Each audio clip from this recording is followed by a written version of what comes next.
नमस्कार दोस्तों, स्वागत है आप सभी का आज के मुख्य समाचार के इस वीडियो में। एक एक करके 50 बड़ी खबरों को सिर्फ 10 मिनट में जानेंगे। वीडियो के साथ अंत तक बने रहें। साथ ही आपसे एक छोटी सी रिक्वेस्ट है, अगर आपने अभी तक इस वीडियो को लाइक नहीं किया तो लाइक जरूर कर दे। तो चलिए दोस्तों, वीडियो को फटाफट शुरू करते हैं। नीति आयोग लॉन्च करेगा ई अमृत ऐप। ईवी गाड़ियों से जुड़ी हर जानकारी मिलेगी, बढ़ेगी जागरूकता। योगी सरकार का राज्य कर्मचारियों को तोहफा, महंगाई भत्ते में किया 3% का इजाफा, 1 जनवरी 2022 से लागू। ऑक्सीजन की कमी, प्रवासी मजदूर, मॉब लिंचिंग, सरकार के पास नहीं है मौत के आंकड़े, राहुल गांधी ने मोदी सरकार पर साधा निशाना। देश में गेहूं का कोई संकट नहीं, घरेलू जरूरत से अधिक हो रहा उत्पादन, कीमत अभी भी एमएसपी से अधिक। सरकार कॉन्ट्रैक्ट पर काम कर रहे 35,000 कर्मचारियों के लिए पॉलिसी बनाएगी पंजाब सरकार, नहीं करेगी कानून बनने का इंतजार।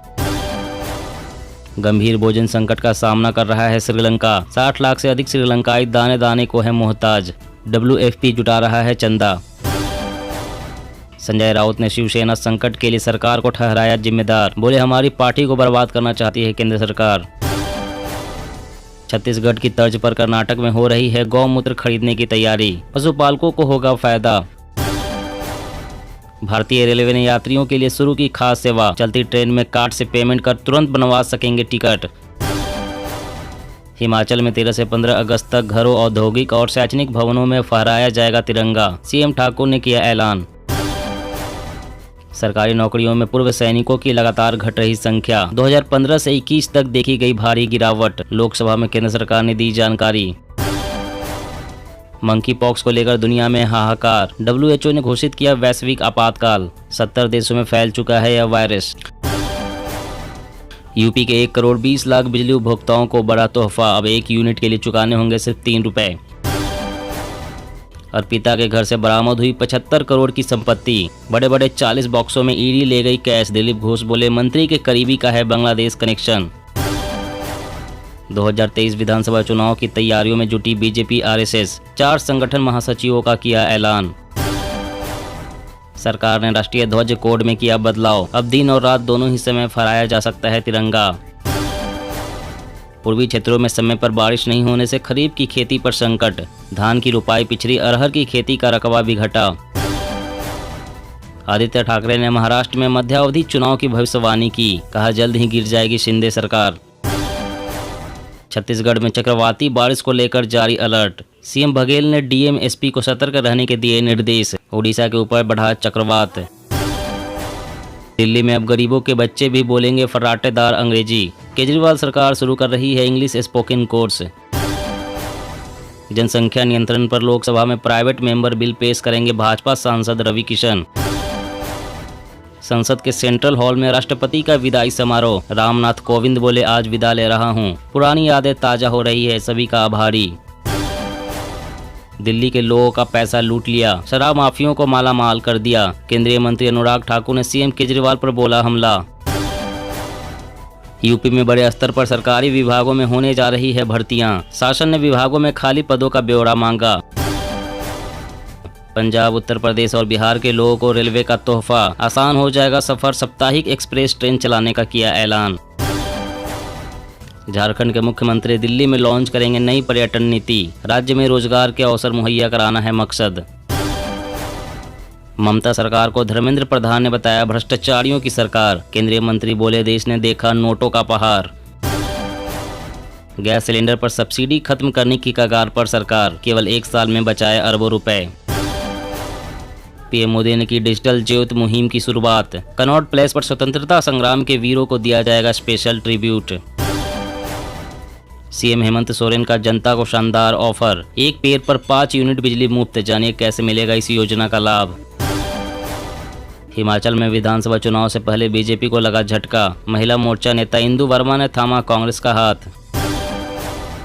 शिवसेना किसकी, चुनाव आयोग करेगा फैसला, शिंदे और ठाकरे गुट को 8 अगस्त तक अपने दावे के पक्ष में साक्ष्य पेश करने का आदेश। राज्यसभा में पहले सप्ताह महज 27% हुआ कामकाज, मूल्य वृद्धि और जीएसटी पर चर्चा की मांग पर होता रहा व्यवधान। द्रौपदी मुर्मू का राष्ट्रपति बनना आदिवासी सशक्तिकरण की बात करने वालों को करारा जवाब, विपक्षी दलों पर बरसे अमित शाह। मध्य प्रदेश राज्य में युवाओं को मिलेगी 1 लाख सरकारी नौकरियां। 15 अगस्त से शुरू होगी भर्ती। अब एफडी पर मिलेगा ज्यादा ब्याज। पंजाब नेशनल बैंक ने फिक्स डिपॉजिट की ब्याज दरों में की बढ़ोतरी। सीएम केजरीवाल से मिली विपक्ष की उपराष्ट्रपति उम्मीदवार मार्गरेट अलवा। समर्थन पर फैसला पीएसी बैठक के बाद। खर्च से 2.5 गुना कम किराया वसूल रहा है इंडियन रेलवे। सब्सिडी के कारण 2019-20 में हुआ 64,000 करोड़ से अधिक का नुकसान। अब गुजराती में होगी इंजीनियरिंग की पढ़ाई। गुजरात टेक्नोलॉजिकल यूनिवर्सिटी में पढ़ाए जाएंगे 4 कोर्स। कर्नाटक सरकार को हाईकोर्ट का नोटिस। धर्मांतरण विरोधी कानून के लिए अध्यादेश लाने पर मांगा जवाब। अनाज निर्यात को लेकर रूस और यूक्रेन के बीच हुई ऐतिहासिक डील। यूएन चीफ समेत तुर्की राष्ट्रपति भी रहे मौजूद। आजम खान ने योगी सरकार से वापस मांगी जेड कैटेगरी की सुरक्षा। बोले, मुझे और मेरे परिवार को मिल रही धमकियां। कोरोना के खिलाफ कमजोर होगी जंग। अब तक 4 करोड़ लोगों ने नहीं ली है वैक्सीन की एक भी डोज। कर्नाटक के पूर्व मुख्यमंत्री येदियुरप्पा ने किया चुनाव न लड़ने का ऐलान। कांग्रेस बोली भाजपा ने उनका इस्तेमाल किया। मनीष सिसोदिया पर भ्रष्टाचार के आरोप से कमजोर हो सकती है आप। गुजरात हिमाचल चुनाव में दिखेगा असर। छत्तीसगढ़ में किसानों को फसल बीमा का लाभ लेना हुआ आसान। एफजीआर पोर्टल की हुई लॉन्चिंग। समाजवादी पार्टी ने शिवपाल और राजभर को लताड़ा। पत्र जारी कर कहा, जहां सम्मान मिल जाए वहां चले जाओ। पाकिस्तान में 8 रुपये प्रति यूनिट महंगी हुई बिजली। अंधेरे में डूबा है पीओके। उत्तराखंड में राष्ट्रपति चुनाव में बीजेपी ने लगाई थी कांग्रेस में सिंध। नाराज आला कमान कराएगा जांच। पिछले 24 घंटे में कोरोना के आए 21,411 नए मरीज। 67 मरीजों की हुई मौत। एक्टिव केस की संख्या 1.5 लाख के पार। मौसम अपडेट। एमपी, छत्तीसगढ़ और यूपी समेत देश के इन हिस्सों में होगी झमाझम बारिश। जारी हुआ अलर्ट। जानिए आईएमडी का ताजा अनुमान। जी हां दोस्तों, और भी बड़ी काम की खबरें निकल कर आ रही है, इसलिए वीडियो को लास्ट तक जरूर देखना। तो चलिए दोस्तों, अब जानते हैं महत्वपूर्ण खबरों को विस्तार से। इससे पहले आपसे एक छोटी सी रिक्वेस्ट है, अगर आपने अभी तक इस वीडियो को लाइक नहीं किया तो लाइक जरूर कर दे। नीति आयोग लॉन्च करेगा ई अमृत ऐप। ईवी गाड़ियों से जुड़ी हर जानकारी मिलेगी, बढ़ेगी जागरूकता। जी हाँ, नीति आयोग ने देश में इलेक्ट्रिक वाहनों की आवाजाही को बढ़ावा देने के लिए एक जरूरी पहल शुरू की है। केंद्रीय एजेंसी ने इस मामले में जागरूकता बढ़ाने के लिए ई अमृत ऐप नाम से एक मोबाइल ऐप लॉन्च करने की घोषणा की है। अभी तक ई अमृत एक पोर्टल की तरह इस्तेमाल हुआ करता था। इसका इस्तेमाल इलेक्ट्रिक व्हीकल के सभी पहलुओं के लिए वन स्टॉप शॉप के लिए एक पोर्टल के रूप में किया जाता था। नई ऐप को गूगल प्ले स्टोर पर एंड्रॉयड बेस्ड स्मार्टफोन के लिए जल्द ही लॉन्च किया जाएगा। ई अमृत ऐप की मदद से भारतीय यूजर्स ईवी से जुड़ी हर जानकारी उंगलियों पर हासिल कर पाएंगे। इससे कंज्यूमर्स को इलेक्ट्रिक व्हीकल के फायदों का आकलन करने और बचत तय करने में मदद मिलेगी। और अगली बड़ी खबर की बात करें तो योगी सरकार का राज्य कर्मचारियों को तोहफा महंगाई भत्ते में किया 3% का इजाफा। 1 जनवरी 2022 से होगा लागू। जी हां, उत्तर प्रदेश की योगी आदित्यनाथ सरकार ने राज्य कर्मचारियों को तोहफा दिया है। राज्य सरकार ने राज्य के सरकारी कर्मचारियों और पेंशनर्स के महंगाई भत्ते यानी कि डीए में 3% का इजाफा किया है। जानकारी के मुताबिक राज्य सरकार ने 1 जनवरी 2022 से महंगाई भत्ते और महंगाई राहत की दर को 31% से बढ़ाकर 34% कर दिया है। इससे राज्य के 22 लाख से ज्यादा कर्मचारियों और पेंशनर्स को लाभ मिलेगा। राज्य कर्मचारियों का 3% डीए में इजाफे के बाद हर महीने 220 करोड़ रुपए का अतिरिक्त बोझ राज्य सरकार पर आएगा। योगी सरकार के फैसले के बाद राज्य कर्मचारियों को अगस्त से 3% की बढ़ी हुई दर पर महंगाई भत्ता दिया जाएगा। और अगली बड़ी खबर की बात करें तो सीएम हेमंत सोरेन का जनता को शानदार ऑफर। 1 पेड़ पर 5 यूनिट बिजली मुफ्त। जानिए कैसे मिलेगा इस योजना का लाभ। जी हाँ, झारखंड के मुख्यमंत्री हेमंत सोरेन ने पर्यावरण को स्वस्थ रखने के लिए एक अनोखा पहल की है। उन्होंने ऐलान किया है कि शहरी क्षेत्रों में उन परिवारों को सरकार प्रति पेड़ 5 यूनिट बिजली मुफ्त देगी जो अपने घर के परिसर में पौधारोपण करेंगे। सीएम हेमंत सोरेन ने घोषणा करते हुए कहा है कि जब तक ऐसे निवासियों के परिसर अथवा घरों में पेड़ रहेंगे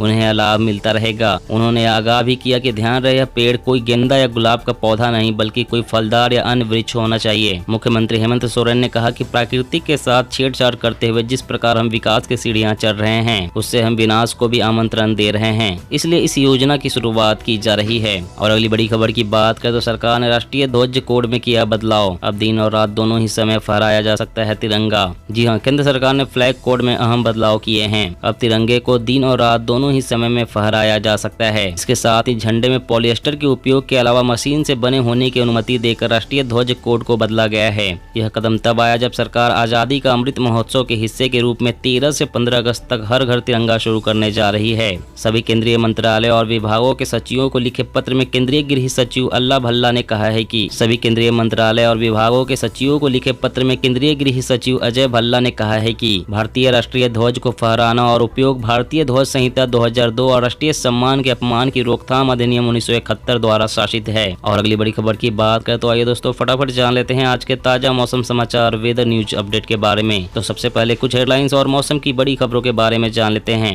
एमपी, छत्तीसगढ़ और यूपी समेत देश के इन हिस्सों में होगी झमाझम बारिश। जारी हुआ अलर्ट, जानिए आईएमडी का ताजा अनुमान। महाराष्ट्र में आफत बनकर बरसेंगे बादल, अगले 4 दिन काफी अहम। मुंबई समेत कोंकण, मराठवाड़ा और मध्य महाराष्ट्र में अलर्ट। राष्ट्रीय राजधानी दिल्ली एनसीआर में पिछले कई दिनों से बारिश का दौर जारी है। राजधानी के कई क्षेत्रों में कल भी बारिश हुई है। इसके साथ ही भारतीय मौसम विज्ञान विभाग ने देश के कई और हिस्सों के लिए बारिश का अलर्ट जारी किया है। आईएमडी के ताजा अनुमान के अनुसार तेलंगाना में अगले 2 दिनों के दौरान भारी बारिश संभावित है। आईएमडी के ताजा अनुमान के अनुसार तेलंगाना में अगले 2 दिनों के दौरान भारी बारिश की संभावना है और उसके बाद इसमें कमी आएगी। गुजरात, राजस्थान, पूर्वी मध्य प्रदेश, छत्तीसगढ़, उत्तर प्रदेश, उड़ीसा, विदर्भ के कई हिस्सों में बहुत ही भारी बारिश का अलर्ट जारी किया गया है। मौसम विभाग ने तटीय आंध्र प्रदेश, सौराष्ट्र और कच्छ और पश्चिम मध्य प्रदेश में भी भारी बारिश का अनुमान जताया है। वहीं उत्तर प्रदेश की राजधानी लखनऊ में अगले कुछ घंटों में बादलों की गरज के साथ हल्की से मध्यम बारिश होने की संभावना है। इसके अलावा हरियाणा, चंडीगढ़ और पंजाब में भी 26 से 27 जुलाई के बीच हल्की से भारी बारिश हो सकती है। अगर पहाड़ी इलाकों की बात करें तो जम्मू कश्मीर में 26 जुलाई को गरज के साथ मध्यम से भारी बारिश होने की संभावना है, जबकि हिमाचल प्रदेश में अगले 2 दिनों के बीच हल्की से भारी बारिश हो सकती है। तो वहीं उत्तराखंड में हल्की से भारी बारिश की संभावना है। इसके अलावा राजस्थान में पिछले कुछ दिनों से लगातार हो रही बारिश की वजह से धौलपुर में चंबल नदी का जलस्तर खतरे के निशान से भी ऊपर बह रहा है। वहीं देश भर में बने मौसमी सिस्टम की बात करें तो मानसून की तरफ बीकानेर, सीकर, टोंक, बालासोर और फिर दक्षिण पूर्व की ओर बंगाल की पूर्वी मध्य खाड़ी की ओर जा रही है, जिसके चलते अगले 24 घंटों के दौरान गुजरात, दक्षिण राजस्थान, मध्य प्रदेश, तेलंगाना, छत्तीसगढ़, उड़ीसा, कोंकण और गोवा, अंडमान और निकोबार द्वीप समूह में हल्की से मध्यम बारिश और कुछ स्थानों पर भारी बारिश हो सकती है। सिक्किम, पश्चिम बंगाल, पूर्वोत्तर भारत, बिहार, झारखंड, उत्तर प्रदेश, दिल्ली, पंजाब, हरियाणा और उत्तरी आंतरिक कर्नाटक में हल्की से मध्यम बारिश हो सकती है। तो दोस्तों आज की खबरों में बस इतना ही। इसी तरह रोज काम की खबरें जानने के लिए आप हमेशा हमारे साथ जुड़े रहें। हमारे साथ जुड़ने के लिए वीडियो के नीचे दिए गए इस लाल रंग के सब्सक्राइब बटन को दबाएं और साथ ही घंटी को भी दबाएं ताकि आपको हर खबर की सटीक जानकारी मिल सके। जय हिंद, जय भारत।